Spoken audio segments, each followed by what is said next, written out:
Serial killers represent a small segment of the human population, though it's hard to think of a time when they didn't exist. Just about every century has had its share.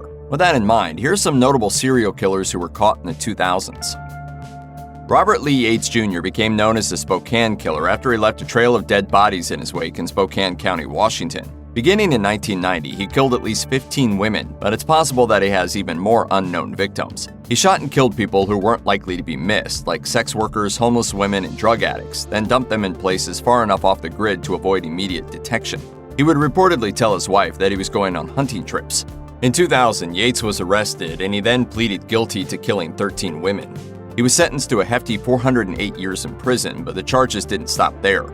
2 years after his initial sentencing, he was charged with 2 more killings in another county. This time, he was sentenced to death. He was awarded an appeal, but the original sentence was upheld. However, in 2018, the state of Washington abolished the death penalty entirely, giving Yates the opportunity to live out his remaining years in prison instead. The nickname the Chameleon Killer has nothing to do with Terry Rasmussen's ability to change form in any literal sense.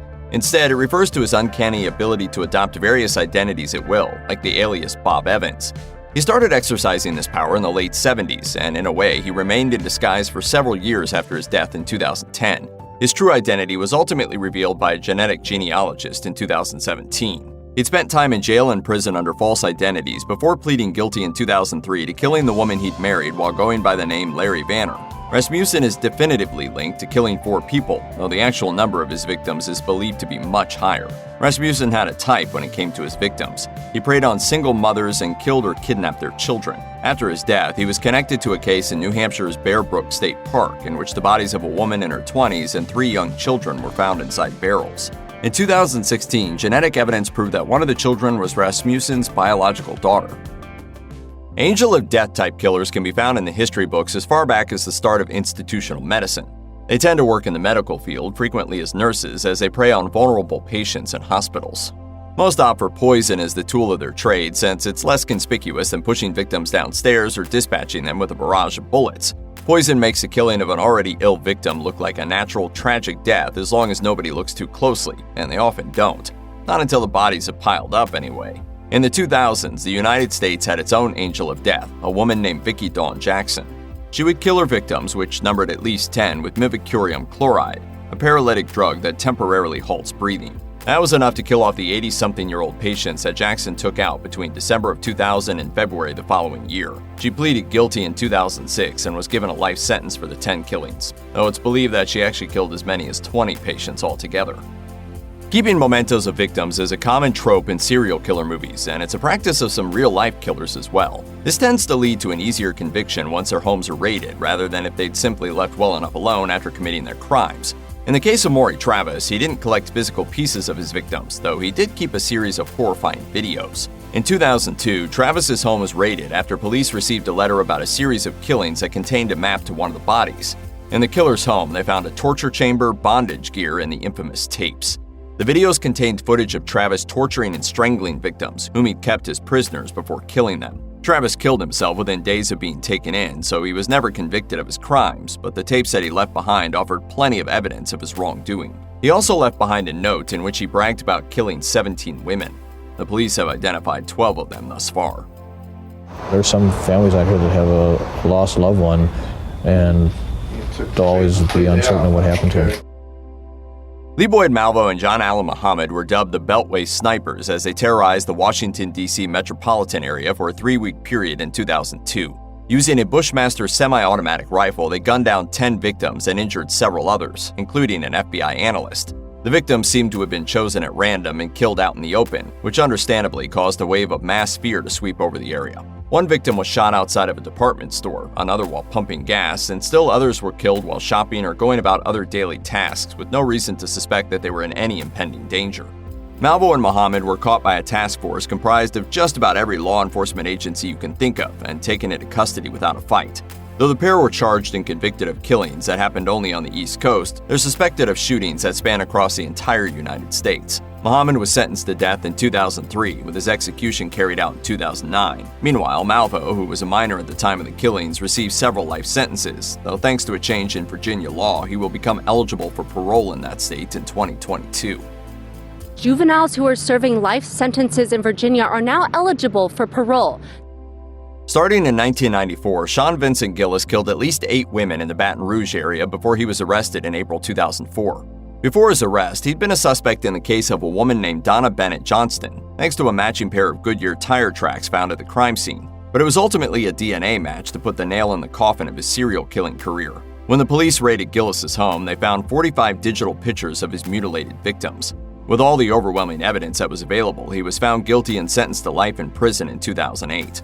Gillis's total number of victims is difficult to pin down, as there was another killer operating at the same time and in the same area, thus why he was known as the other Baton Rouge Killer. Derek Todd Lee was the one called the Baton Rouge Killer, and thanks to him and Gillis, southern Louisiana was a terrifying place in the 90s and early 2000s.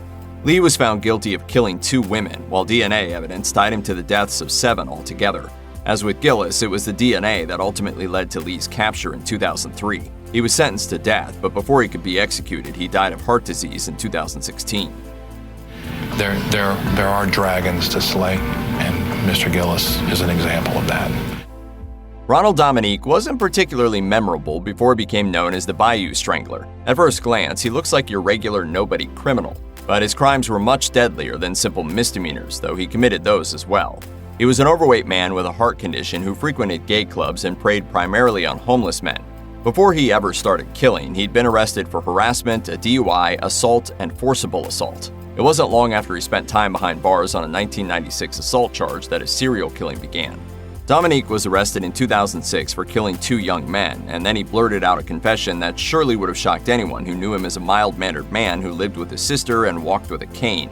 He'd actually killed 23 men. Like most serial killers, Dominique had his own particular MO, but it's not what you'd expect based on his physical appearance. He wasn't particularly good-looking by conventional standards, but he still managed to seduce his victims into coming home with him, often with the promise of cash. Then he would kill them and dump their bodies in sugarcane fields or Louisiana bayous, which is how he got his nickname. And the entire reason he killed these men was to keep them silent so that he would avoid going back to jail for assaulting them. My opinion, Dominique is a chameleon. He comes across as one thing to these victims, and next thing you know, he's killing them. Scott Wilson Williams, known as the Union County serial killer, selected his victims from what authorities describe as a high-risk lifestyle, a lifestyle that Williams also partook in. One of his victims had been charged with prostitution and drug convictions, while another one also had drug convictions. Williams operated in Union County, North Carolina, and he's been convicted of 3 killings that took place in 1997, 2004, and 2006. The bodies of his victims were each found shot, mutilated, and dumped near rural roads. When investigators searched Williams' home after his arrest in March 2006, they discovered a collection of handguns and a series of implements that included whips, chains, handcuffs, and knives. He was found guilty in 2008 of killing each of his 3 victims, and he earned 1 life sentence for each, but not until after revealing some other gruesome facts about his deeds. He confessed to cooking the flesh of one of his victims with cannibalistic intentions, only to discover that the smell of the meal put him off. Michael Gargiulo, known as the Hollywood Ripper, was arrested in 2008 for 3 stabbings in Los Angeles, 2 of which resulted in death. Your name? Mike Gargiulo.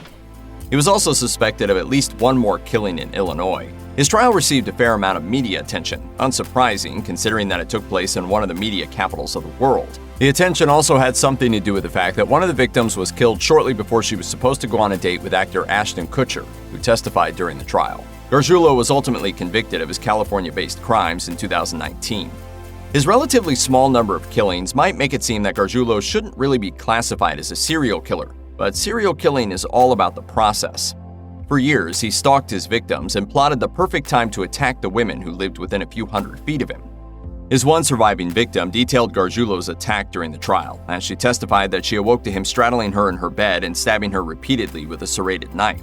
In October 2019, a jury recommended the death penalty for Gargiulo, but as of March 2021, his sentencing has been continually delayed by motions from the defense.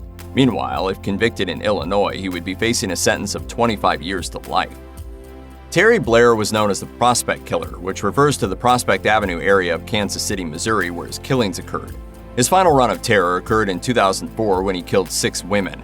At the time, he was on parole for killing the then pregnant mother of his 2 children in 1982. Over the years, he had also been charged with 2 other killings, 3 sexual assaults, and several other assaults, although all of these charges were dropped. Ultimately, Blair pled guilty in a deal with prosecutors in return for them dropping their pursuit of the death penalty. As it turns out, Blair is part of a family of killers, as his mother had previously been charged with 2 killings. The first charge was dropped, but in 1989, she was found guilty of killing her boyfriend. Meanwhile, Blair's nephew Diamond was convicted of second-degree murder in 2013 after shooting a victim during a robbery, while Diamond's brother was also charged with murder in 2002.